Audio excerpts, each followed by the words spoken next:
Jerry. Jerry and Rabbit, this is airplane Charleston. So starting from the top, we just had our basics.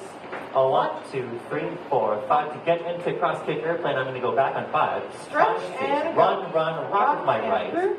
Out and One more time. Can I do it from this side? So yeah, 1, 2, rock with my right. Rock and run, walk with the right again. Let's continue into the cross kicks. We did slow turns. So from this turn left, everyone turns to the left. Remember the bend in the hips. Yep. The low kicks and the you relaxed exit however you like from here.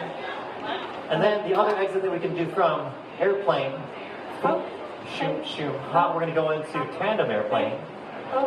Kick, and I get out of the way, connect, continue walking, and then I connect here. Take quick notes about this. I want to try to keep my hands in front of my follower. Yep. Cool. And then stay offset. Remember when we get here in that very first one, I'm not behind my follower like this. Right. I'm side by side. This makes it a lot easier for me to take that lean and rotate us back into the other direction. Yes. Any one of those, you can do a kick step or you can do a heel step. Be chill if the music is chill. If you're not feeling a bunch of bouncing, that's going to be great. That's I think it. that's everything. Yeah. Thank you, everyone. Thanks.